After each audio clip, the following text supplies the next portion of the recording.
Ladies and gentlemen, welcome back to the Bare Facts and Land Reform evening. Are you all suitably refreshed and raring to go? Yes, hello. Well, we now have a guest speaker now. We're honoured to introduce to the stage. And he's going to do question and answer after his speech. Then you can, we're going to have a roving microphone. It was going to go about and ask you questions. And before actually I continue, you might have noticed that we've got cameras here. We've got a live stream, and this is Independence Live, and they're a voluntary organisation, and they do blogs and they do live streams and things like that. It's all pro-indie, and they're having a collection. They've got a bucket out there, and if you want to give some money to them, that would be good, because what they do is a great thing. And we'll be able to watch ourselves. Excellent. So, ladies and gentlemen, please welcome to the stage the wonderful Mr. I've gone all blank. Yes, thank you. Ladies and gentlemen, please welcome stage Mr. Andy Wightman.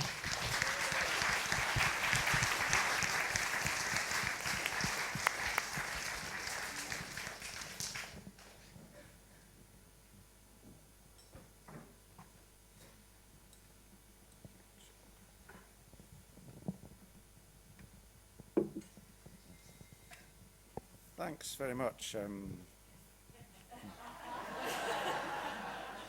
Elizabeth. Good evening, ladies and gentlemen. Delighted to be here. I think I'm programmed to talk for like 30 minutes. I've got a wee clock here. There we go. Land reform. So this is a big topic. The singer at the beginning, what was her name? Siobhan said there shouldn't be land reform songs. Then she started singing a song about mining, which is all about minerals and land and who's got the rights over minerals and stuff. Land affects us all. It's a big topic, and in half an hour I can't really do it all justice. So what I'm going to try and do is just kind of give you a flavour of why this subject matters to all of us. I'm going to start off by giving a little bit of kind of context. Second, go into a little bit of history about how we got here. Third, cover three issues, the commons, housing, and taxation. And then do a wee bit of kind of democracy and European examples and lessons. And then finish off with some kind of current issues and challenges. So, to kick off, and to remind us all that land is not just a rural thing, it's an urban thing, as we've just experienced with Chris's work and his film. And also it's a marine thing. So I don't know if you can see this sort of dark blue area around the coast of Scotland. These are Scotland's territorial waters, and they're legally part of Scotland out to the 12-mile limit. And so, a wee factoid for tonight, 54% of Scotland is underwater. And then the sea areas, the 200-mile limit is the yellow line, which is an exclusive economic zone. And all of that is governed by the Crown Estate Commissioners. It's all Crown land, and it's all going to be devolved, and we're going to have responsibility collectively for deciding how to manage that. So that's a big task, in fact, half the foreshore, the seabed, etc. So land is urban, land is rural, and land is marine. I just thought I'd begin just by declaring some interests. I don't own any land in Scotland. I don't own any land I don't own a house. I don't own any land on planet Earth, but I do own some land on the moon, which I bought about 10 years ago now. I've got an acre of land in the Oceanus Procellarum, and I use this with students to start off a discussion about, who really owns land. Do I really own this land on the moon? I am not sure if I do, but the critical thing is, of course, that if I were ever to try and defend my rights to this land on the moon, it'd be hard to do so. But this isn't just a kind of a light-hearted remark. In fact, space is the new frontier for land grabbing. After the Second World War, during the Cold War, we signed the UN Treaty on Outer Space, the Outer Space Treaty. And the Outer Space Treaty governs the management of outer space, and amongst other things, it prohibits the militarization of space. That's why it was passed, really. During the Cold War, we thought we were bad enough at threatening to destroy each other on Earth, never mind putting nuclear weapons in space. So it was principally driven by a desire by the two superpowers then to make sure that space wasn't militarized. But it also prohibits states from taking any claims to ownership of any celestial bodies. So the person that sold me this acre in the moon, of course, is a chap called Dennis Hope. He's described here as oh no, this was actually Francis Williams, the lunar ambassador to the United Kingdom, who sold me this. And of course, individuals like you and I are not bound by the UN treaty because we didn't sign it. It was only signed by states. But actually, it's now under challenge because there are big US corporations who now want to explore space. Indeed, NASA are leasing one of the launch pads at Cape Canaveral to the private sector. And there's a company called SpaceX, which some years ago registered title to an asteroid called Eros. And when NASA sent a probe, the Schumacher probe, to go to Eros and do some science and send back some data, and then the batteries died on the Schumacher probe after it had done its work, and Schumacher is still sitting on Eros. SpaceX then sent an invoice to NASA for parking charges, saying this was their asteroid, and it throws open questions about ownership in space because there are asteroids, for example, with more precious metals like titanium and lithium on them than exist in vast tracts of planet Earth. So this is the next frontier for land grabbing, and we should be aware.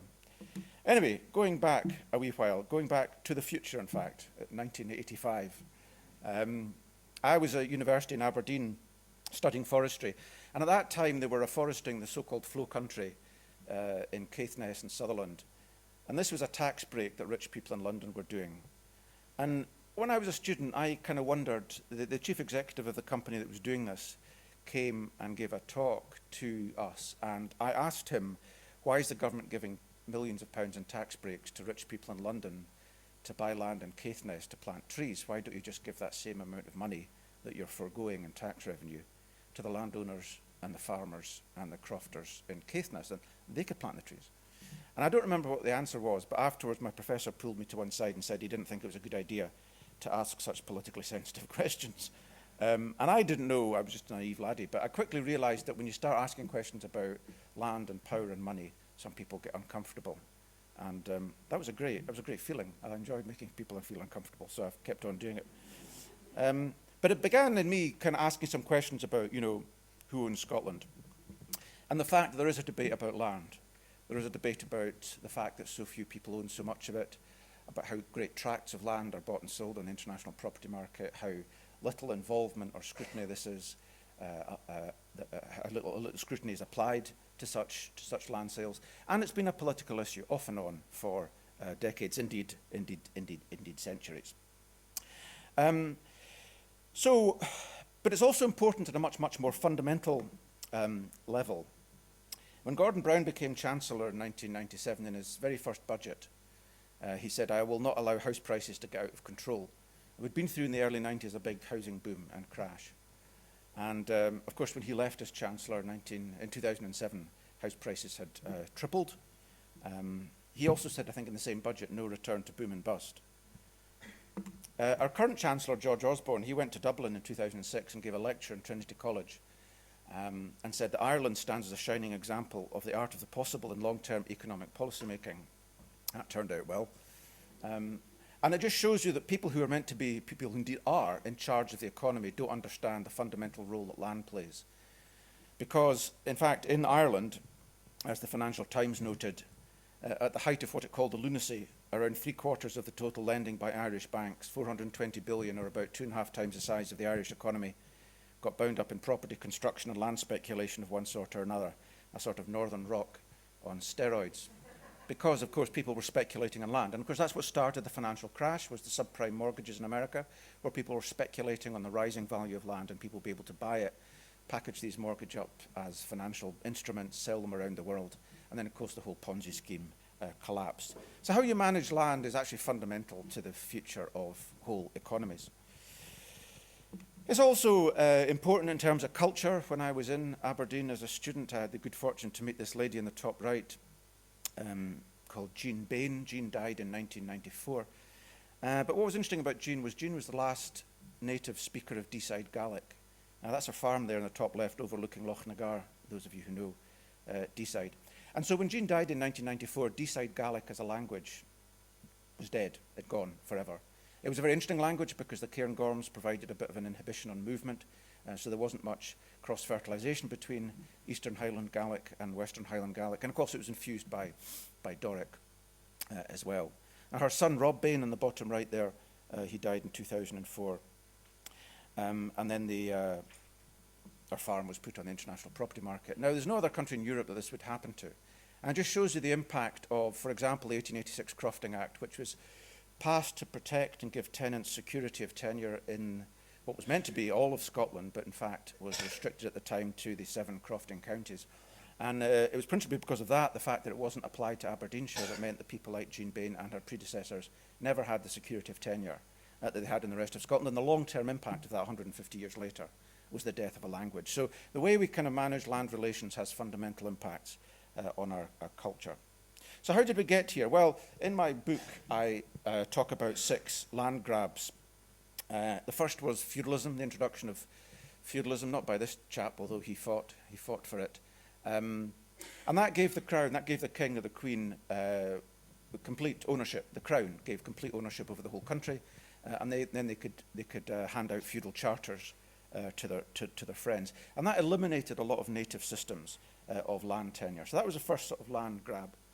The second, which is not much talked about, took place in the 16th century during the lead up to the Reformation in Scotland. We had a late Reformation in 1560.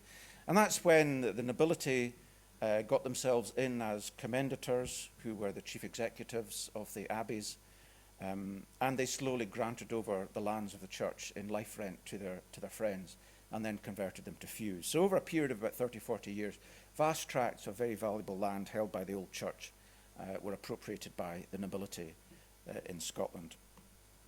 The third land grab was a very kind of quiet affair in the 17th century, the last time I had a Scottish Parliament. It spent most of its time legislating to protect the interests of landed proprietors.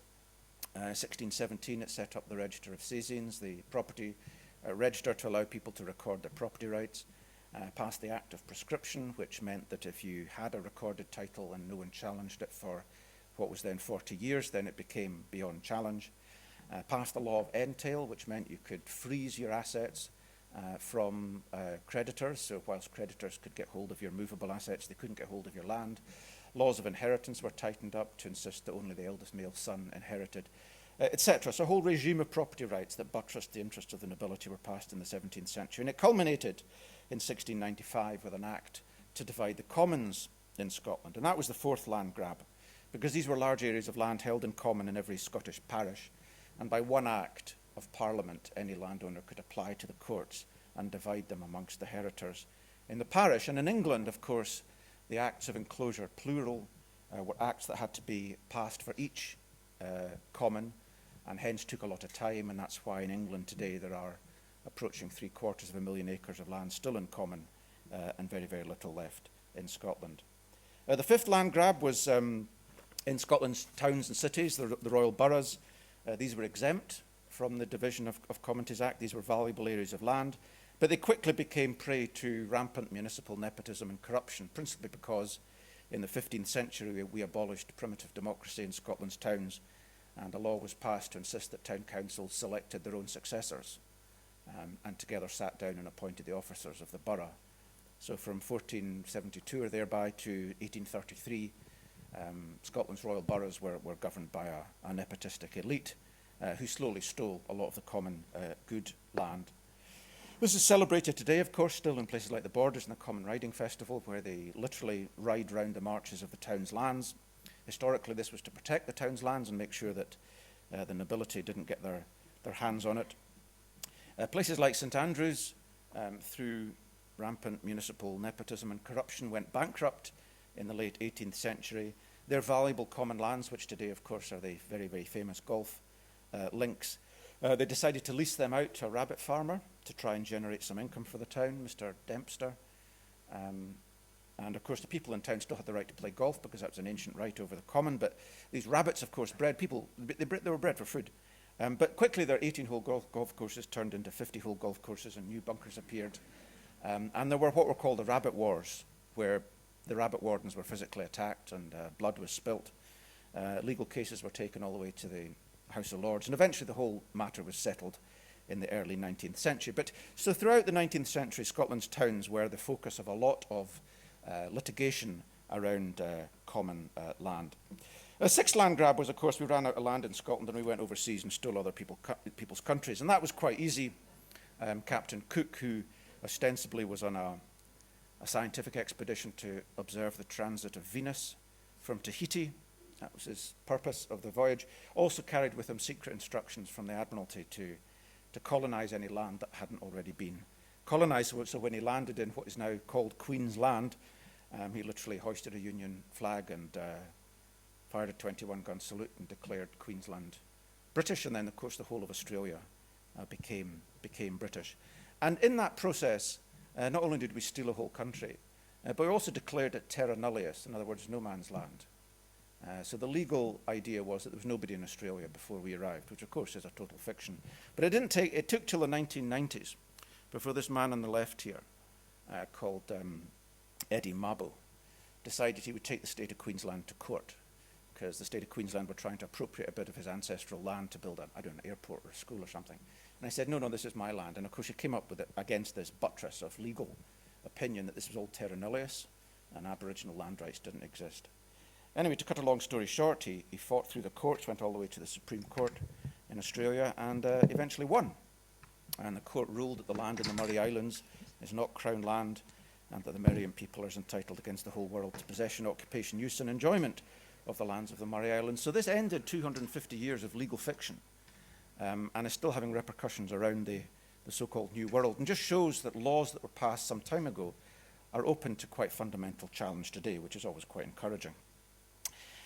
So, after that brief history, where are we today? I just want to talk about a few instances of common land, housing, and tax very briefly. This is an instance I was working on some years ago in the Hill of Ailith. This was a common land in eastern Perthshire. Had never been divided, but when the Earl of Airlie decided to sell the farms around the hill to the tenant farmers, he decided to split up the hill and sell bits of land to the tenants, even though, of course, he didn't own it. The tenants knew he didn't own it, but were quite happy to take a bit of land. And after the war, when we started giving grants to farmers to secure food supply, they started erecting fences. And at that point, the townspeople in Ailith realised something was up. Their land had been stolen, so they had marches up on the hill where they exercised their ancient right to feel and divot, and they cut divots and peats along rather than in square patches, as was their usual wont. They cut them in long strips, thin strips, directly underneath the line of the fences, which of course slowly collapsed. And then the following Friday, one of the town councillors went up and he actually cut the fence. That was an act of criminal damage. There was a court case. There were questions in Parliament, etc. And that whole debate about the Hill of Ailith rumbled on, as many cases did in Scotland, rumbled on quietly without much public attention beyond Ailith until 1975, when we abolished local government in Scotland and the people in Ailith no longer had a town council to stand up for their rights, legal officers, money, political power, etc. And the whole issue has, in effect, died. Another issue I was engaged in is closer to here in Lanarkshire, North Lanarkshire. This is the King's Law above Carluke, in the parish of Carluke. And I was looking at land ownership here for a purpose that needn't detain us. But I found this area of land in yellow in the middle, which is a piece of land that was recorded as common, which is quite interesting. So I contacted the people in Carluke Parish Historical Society, asked them if they knew they had a commonty in their parish. They said they didn't. This was particularly interesting because at the time, indeed now, it is in the middle of what was then Europe's largest onshore wind farm, the Blacklaw wind farm. And this is a map showing the turbines and the electrical cabling. So I phoned up Scottish Power and asked them why there was no turbines had been erected on this piece of common land, and they said that they didn't know who would sign the lease, which indeed is an interesting legal question.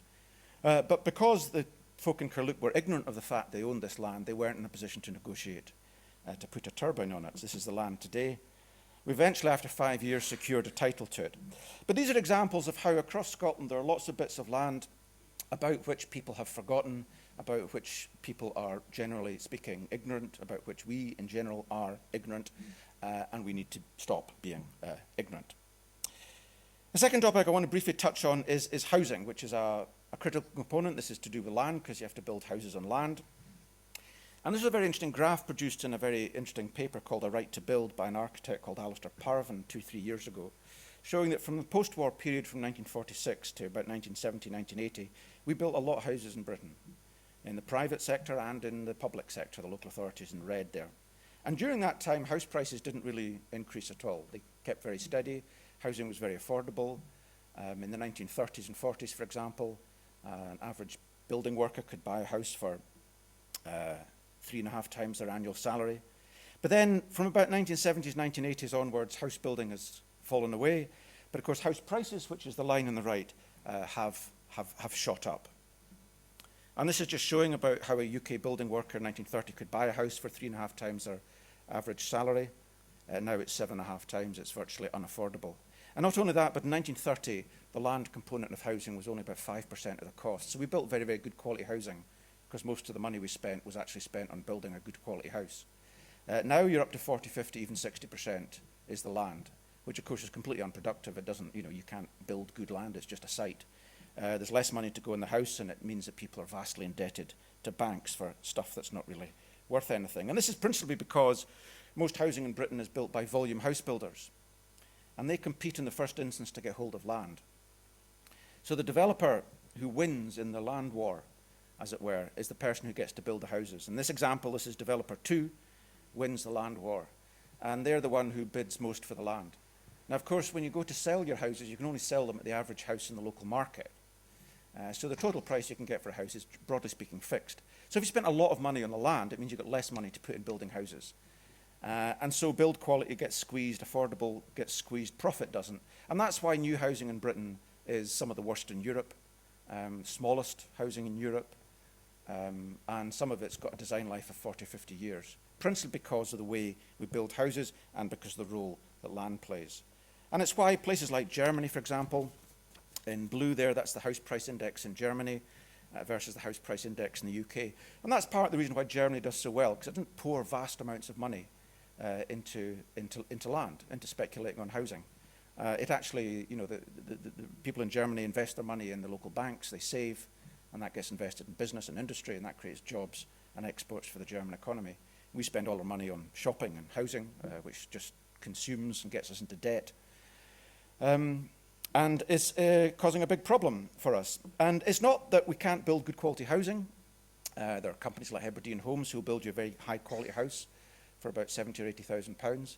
The problem is the land. Land is very expensive. And the Financial Times, in fact, in January, which is a paper I now read more often, in its leader column, actually said that the politics of building more houses is as tortuous as the economics is clear, but the current state of affairs cannot be allowed to continue. What Britain needs is a government brave enough to trumpet the virtue of falling house prices and to make it happen. And this, of course, is related to questions about tax, how we tax property, how we tax land. Some of you may remember this fire in Morrison Street, at the south end of the Kingston Bridge, I think. Somebody nod, 2-3 years ago. I'm kind of a sad character, and when these things happen, I often wonder who owns this land. So I went on to the land registry and found out it was owned by a company called Strabane Developments Limited in Belfast, who'd bought it in 2003. And what was interesting about this property, it was an old co-op warehouse building. And because it was an empty industrial building, for whatever reason, we give it 100% relief from non-domestic rates. The rateable value of this building is about £450,000. So in normal circumstances, this building would be paying about £200,000 a year in non-domestic rates. So over 10 years during which they owned it, that's £2 million of tax, which they haven't paid to Glasgow City Council, because we in our wisdom have decided that empty industrial buildings shall be given 100% rates relief. And yet the owner of this building, when it goes on fire, still expects the fire brigade to come and put the fire out, expects the police to maintain civil order, expects the courts to be available to adjudicate on any liability or claims or insurance. In other words, everyone who owns property relies on the services of the state to protect their property. Ultimately, they rely on the army and the navy and the air force to defend the country in the event of an invasion. And it underlines why we have to think about how we tax land, because it's got a very important role in how land is then used. So this building now is sitting as a vacant site, and of course vacant land is off the electoral roll, off the valuation roll completely and is sitting there doing absolutely nothing. And that's one of the issues we need to tackle, especially in places like Glasgow, where over 50% of the vacant and derelict land in Scotland is within 500 metres of the 10% most deprived communities in Scotland. And part of this as well is about democracy and how much control we have over land and the environment in our own areas. And this is where European experience is quite instructive. In countries like France and Spain, they have genuine local democracy. We have the most concentrated pattern of local democracy anywhere in Europe. We only have 32 councils. Sweden has 290. A country like Belgium has 589. Norway, 431. Germany, 12,000 local municipalities, with populations typically around 5 to 10,000. And these municipalities are responsible for a lot of the affairs in local communities. Now, we used to have parish councils up until 1930. We used to have town councils, as I said, until 1975, but we got rid of all them. And that hollowing out of local democracy, that hollowing out of local power, is partly why I think we have failed to tackle the land question. So if you take an example of Fife, for example, up till 1894, had 26 councils. Then parishes were put on a statutory footing, 82.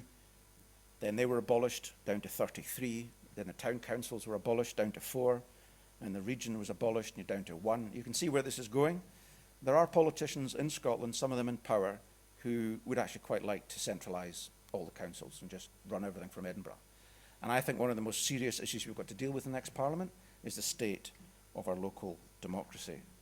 Because in countries like Norway, for example, this is Hemsedal commune, population of 2,200. They pay 28% income tax in Norway. 12.8% of that goes straight to the commune. So in a meeting like tonight in Hemsedal commune, there'd be 2 or 3 people in the audience here who are councillors, to whom I've paid half my income tax and to whom all of you have paid half your income tax. And that builds quite a degree of trust and accountability for how your taxes are spent.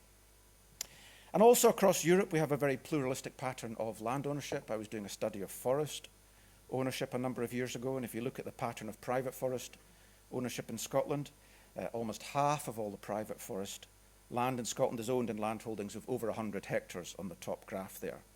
And it's the mirror opposite in Europe. 60% of Europe's forests are owned in holdings of less than a hectare. And that's a history of 200 years, a reflection of a history of 200 years of very, very different land law. Most significantly, inheritance law, because children have legal rights to inherit land in most European countries, whereas they don't in Scotland. And it leads to some fairly bizarre situations. I was looking at Danish land taxes a couple of years ago, and I found that Danes pay land taxes, but they also pay it on land they own outside Denmark. So I phoned up the SCAT, who are the Danish tax authorities, who were running a campaign at the time to get Danes to declare land they owned outside Denmark, and asked them how many Danes they had on their books who declared land in the United Kingdom. And I can't remember exact figures, but it was around 58. And I said, well, you've probably got 58 Danes in one London borough alone. You've got 400,000 acres of land in Scotland owned by Danes, and I'm quite happy to go into some kind of profit share with you to help you identify these.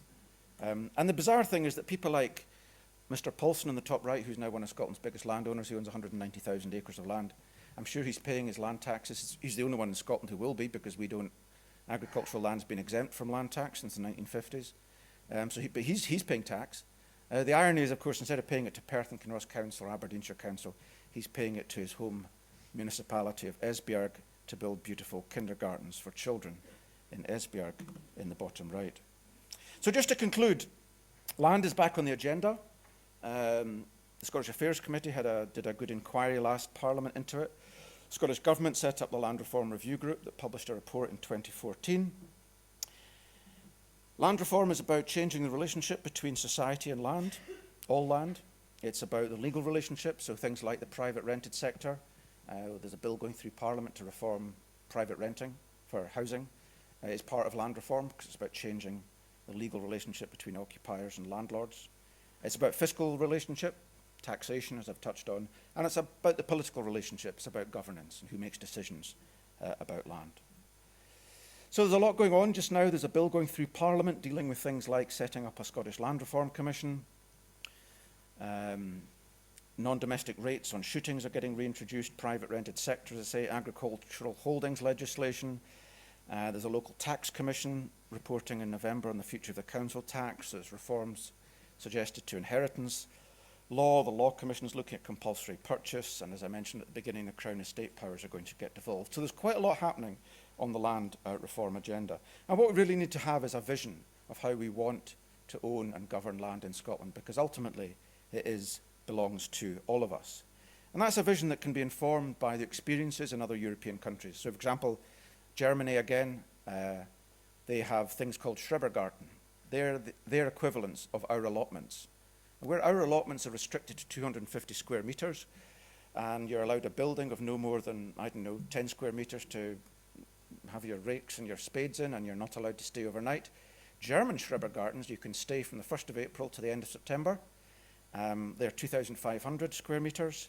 They're beautiful places. The family lives here, all the kids live here all summer. The aunts and uncles, the grannies and grandpas all come out. And this is a civilised way of living for people who live in big, densely populated German cities, and this is the kind of thing we should be doing in and around great cities like Glasgow. We shouldn't have the blight of derelict land. We shouldn't even have the blight of a green belt, I would say, which is actually pieces of land virtually doing nothing. That there should be places where we can grow fruit, where we can have huts, where we can have forests, where we can have Schrebergarten, where we can go for walks, where we can cycle, etc. It's about ending the scourge of land owned in offshore tax havens, which is one of the campaigns we've got running in the Scottish Parliament. There's a piece of land in Leith, which after the housing crash in 2008 has ended up as somebody's stranded asset, and it's now parked in the British Virgin Islands. We've no idea who owns it, and of course it's not liable to any taxation. And finally, I grew up in a wee place called Kinross. This is the town hall in Kinross 10 years ago when I last went to Kinross. When I grew up, Kinross was quite a lively place. Town hall was a regular focus of events. The library next door was a place I went to when I was a schoolboy. This is now derelict, empty, riddled with dry rot. And the community in Kinross had to fight for 5 years through the courts to get Perth and Kinross to admit that this property belonged to them. This was part of their common good. And it really stands as an allegory today about how power has been hollowed out of our communities, and we've lost significant amounts of influence in how land is owned and governed. And that's the challenge for all of us in the years ahead, is to change that. Thank you very much.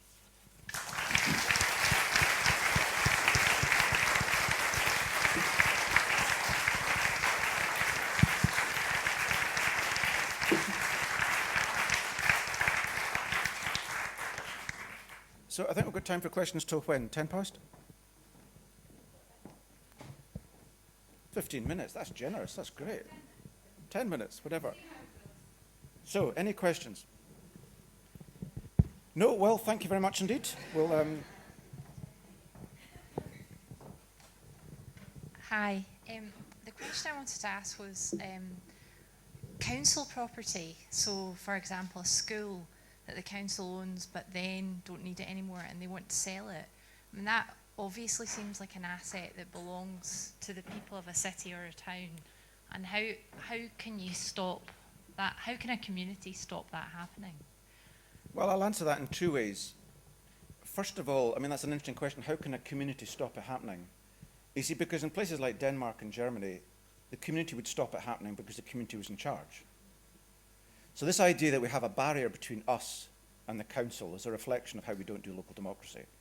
It shouldn't be that remote. It shouldn't be making decisions that are not in the interest of the community. So that's sort of a contextual thing. In practical terms, there are measures you can take. So, for example, back in 2003, the Land Reform Act was passed. It included the community right to buy, allows communities to register an interest in property. It was restricted to rural land, but the Community Empowerment Act that was passed earlier this year extends it to urban. So communities can register interests in property that they're potentially interested in buying in the future, and that means they can't be sold from under their feet. The Community Empowerment Act also allows communities to facilitates what's called asset transfer between the public sector and communities. So that's worth looking at. So there are a number of mechanisms now that can be invoked. One of my criticisms is that these have not been made widely known. I remember when the Land Reform Act 2003 was passed, and it included 3 sections. One was on a right to roam, so you can just walk in the countryside responsibly and legally. Part 2 was a community right to buy. You could register interests in land, and if it was ever sold, you would get the first right to buy. And the third was a crofting community right to buy for crofting communities. And it was interesting because within 2 years of that act being passed, there were posters on bus stops in Edinburgh, and I suppose in other places in Scotland, telling you all about your rights under Part 1, to go into the countryside and visit it, and how you should behave responsibly, and how you can camp anywhere you like, and you know, how to behave with your dog, and all this kind of stuff. In other words, encouraging people they had new legal rights. But there was no campaign to encourage people to exercise their rights under the other two. But there are measures. There are measures, and I would encourage you to poke about and find them. Thank you.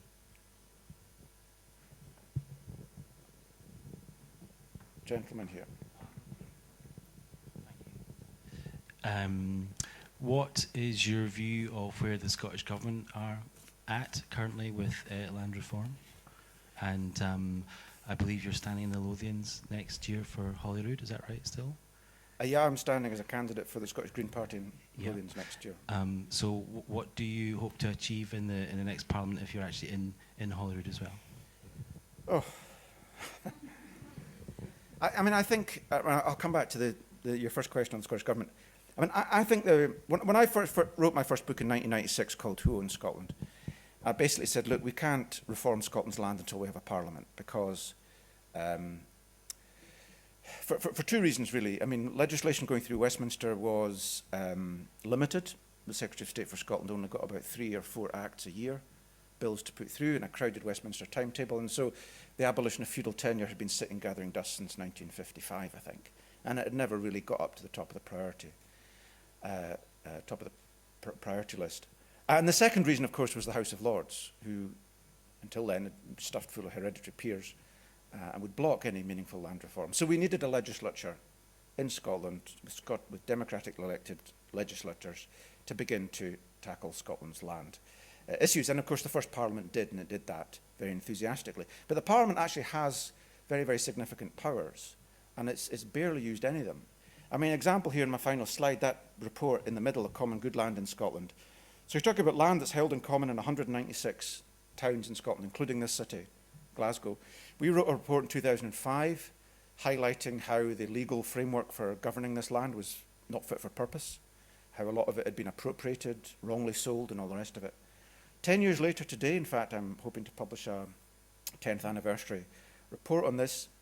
Nothing's changed. You know, we could have transformed this, but for whatever reason, we haven't. So I think we could do a lot more with the powers we have. On the Scottish Government, what was your question? Where are they at? Well, in the first Parliament, we did a lot of land reform. In the second Parliament, less so. Stuff was getting bedded in. And then in 2007, the SNP, when they came to power, just dropped the whole thing. And I talk about it in my book, they issued an instruction that enough had been done. I'm still to fathom out why that was the case. But essentially, it put it off the agenda. And with something like this, where you're trying to change the fundamental architecture of power in society, you need to keep momentum going, because there are powerful forces who will line up to stop. 2011, they had a manifesto commitment to review the 2003 Act. That was the limit of their manifesto commitment. A number of us said, well, you need to do that, obviously, but you need to go much further. So to their credit, they set up this Land Reform Review Group, which is a very good report, 2014, and then they've put as much as they feasibly can into a bill which is going through Parliament now. So they've resurrected the agenda, which is very, very good, and in the current bill, they've got things like establishing a Scottish Land Commission, which will be a permanent institution, which will keep Scotland's land relations under constant review. And that's important, because you must keep some of you've got to keep these things in the limelight, because it's very easy for politicians to drop them. And had we have a Scottish Land Commission back in 2005, it would have picked up common good. It would have done an inquiry, it would have done research, it would have gone around Scotland's cities and towns, done deliberative inquiry, say, what do you want the future for your common good land to be, etc., and we'd have had a bill now. So I'm modestly encouraged by where the Scottish Government's going to now, but I think they need to go a lot further. And I mean, this particular administration has got, in 2007, it had an opposition manifesto which scraped into power against its, against its expectations. 2011, again, it got power and a majority against its expectations. So it kind of had to do what it said in its manifesto, including a referendum, which some in the SNP didn't want. But this time round, the SNP can have a reasonable expectation they're going to form the next administration, and with a 5-year period, they can be really, really bold. They can transform this country. And that's why I think the response to the Local Tax Commission recommendations, what we do on local democracy, what we really do to empower citizens, I think is going to be a hallmark of the next Parliament. And that's what I want to do a lot of work on. Lady here. Hi, have you got any examples of how in other European cities they've dealt with vacant and derelict land? But the way you've mentioned that being something we could be doing in Glasgow, but are there examples of maybe pioneering work or? Well, I can't give you sort of chapter and verse on it, but you know, in most European countries, the land would be subject to tax. So people would pay a charge annually. And that would mean, in the words of Ed Miliband before the last election, you know, he had a proposal to use it or lose it. And so that's the simplest approach, is to tax it. And we're going to be arguing for that in this bill in Parliament just now, to make an amendment to that effect. And that'll mean that if people don't want to hold on to vacant land because they can't afford to pay for it, they'll sell it and give it to someone who will make use of it. So I think fiscal reform is a key thing. But then you also get places like Germany. You know, after the war, we wrote their constitution and we gave German municipalities the power to acquire land at existing use value. And basically because Germany needed to rebuild after the war. We needed to rebuild as well, and we had the same powers until 1961 when we repealed them, and that's meant that when public authorities want to acquire land, they have to acquire it at future use value. So a field that might be worth £5,000 for agriculture becomes worth £5 million for housing, and we have to pay that money to a landlord for something they've not done. So we need to reform stuff like that. But derelict land, I would say tax it really heavily. To the filmmaker. Okay, I've got a question from Fiona Graham from Orkney. Excellent. Who's one of the 4 people taking Carmichael to court.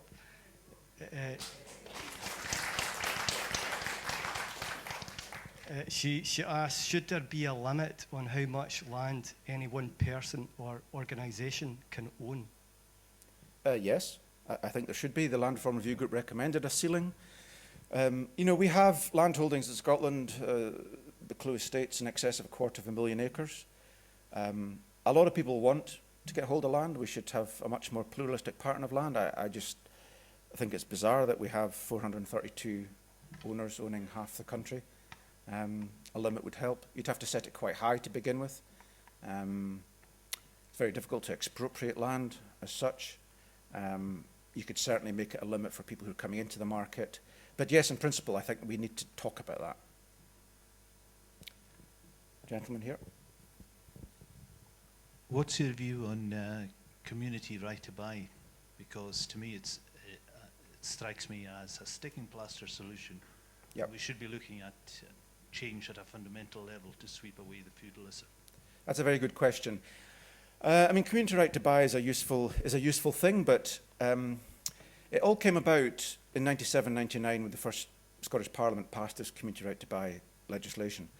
And a lot of it was driven on the back of cases like the island of Eigg in the West Highlands, which had about 10 years of being, you know, fought over by various bizarre people who came and bought it, and nobody in the island had any control, and they didn't have any leases on their housing, and they couldn't get improvement grants, etc. And they got totally fed up, and eventually they decided the only way to resolve their situation was to buy the island.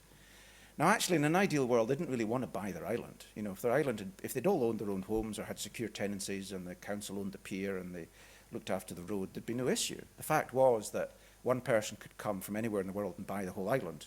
And in that context, the only way they felt they could gain control was to own it. And when Brian Wilson, who was the first minister looking after these things, he went to Eigg and did the ceremonies on the 7th of June or something, and set up the community land unit, and then Parliament passed the community right to buy. At the time, I regarded that all as a bit of a sticking plaster. It's rather like if your police service is failing or your local school's failing, and government passed a law saying, well, you run it. It's an abdication of responsibility. I think when we do land reform, we need to get to the roots of the problem, and the roots of the problem in many of these areas are that anyone from anywhere can come and buy as much as they like. They can park in an offshore tax haven. They don't even need to live there. There's no scrutiny. There's no governance of how they use that land. So I think we need to be much, much more radical. And yes, I would agree. I think community right to buy is very much a sticking plaster. Not to say I'm against it. It's good. It's useful. But it's not the solution. A lady here.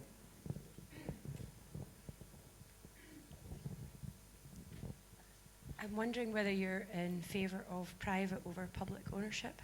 If you had public ownership with proper tenancy rights versus private ownership, what do you think's the better solution? I don't have a problem with private ownership or public ownership. I mean, ownership, remember, ownership is, you know, I'm very lucky to own an iPhone. I mean, this is mine. It's not yours. I paid for this, and it's mine.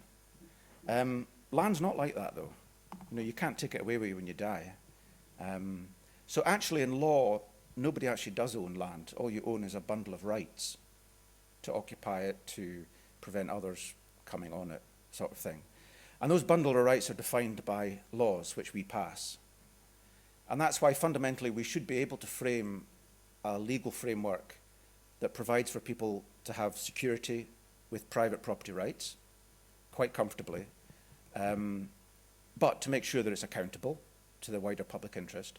But we should also do public ownership well as well, both at a local municipality level and a community level, but also at a national level. Some things are best owned by the nation, as it were, you know, iconic landmarks, important heritage sites, etc.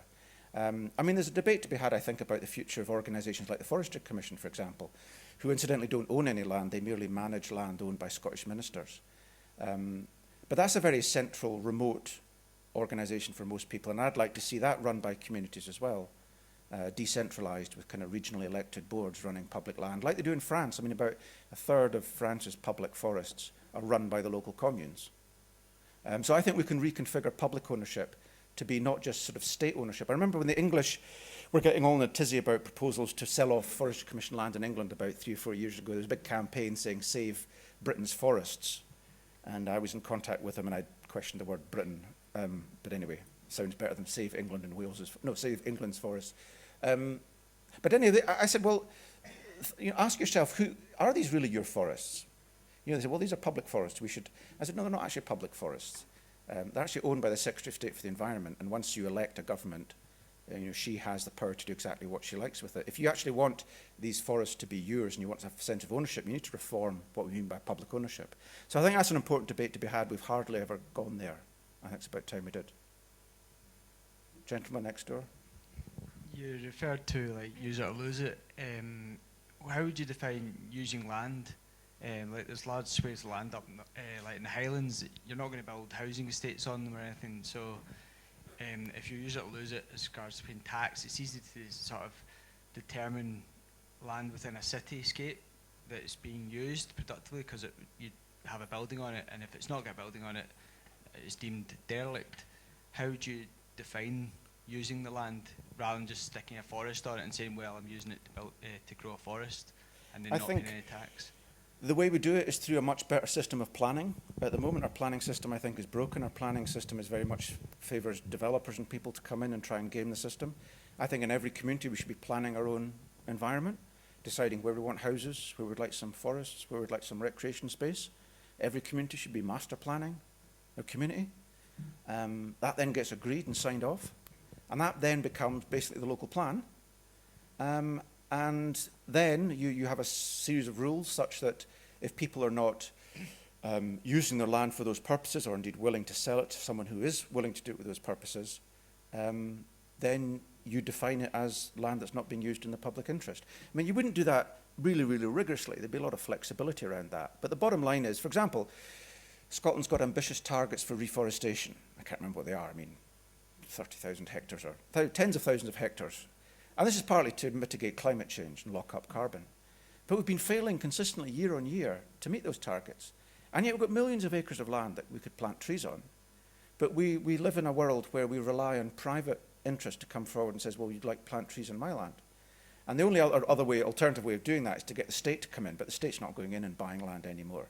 So I think we need to have plans, and landowners should then be expected to follow these plans, broadly speaking. And if they don't want to, that's fine, they can let someone else do it. But I think that's the broad approach we need to take. that answer your question? A bit. One more question. Lady at the front. Hi, I've got a couple of questions. The first is I'd like to know what you thought about Scottish National Heritage's new guidelines on wildlands. And I was also interested in your talk when you were referring to the Gaelic language and how you might have been implying that the death of the language was related to the way the land has been managed in Scotland. Scottish Natural Heritage and they've designated areas of wild land. I find wild land a problematic concept, I have to say. I'm not going to give you a very definitive answer to that. I think we still have to discuss what we mean by that, because I think there's a lot of scope for people to be living in places that there is nothing at the moment, and just because there's no one living there doesn't mean to say it's wild. I mean, people like John Muir, who was the famous naturalist who founded the national parks in the US, you know, he grew up in Dunbar, and wild for him was literally 100 yards from his house, down by the seashore. That was wild, dead wild. I mean, he almost died one day down there. You can find wild within 500 metres of here. Gaelic. Yes, I mean, I think, well, I mean, what more to say other than, obviously I was focusing on the death of a language there, but obviously land tenure and the Crofting Act have been responsible for the preservation of the language in many parts of the Western Isles in particular. And it's a very, very good example of how if you get land tenure right, if you give people land rights, if you give them security, if you allow them to, you know, work together to create a place called home, then all sorts of other things flow from that. And we heard some of that. It doesn't need to be the Western Isles or Aberdeenshire. It can be a multi-storey flat. It's about the sense of place, about people's sense of ownership, sense of control, and really their sense of control over their own future. And if they don't have security over land, over housing, if they're living on 6-month tenancies, for example, how do you bring up a family when your kids might have to move school every 6 months? So giving people that dignity, giving them that respect, giving them that control, giving them that power, that's why we need to return power to local communities, we need to reform a local democracy. Once you get all that right, I think everything else, broadly speaking, flows from that. Okay, thank you very much.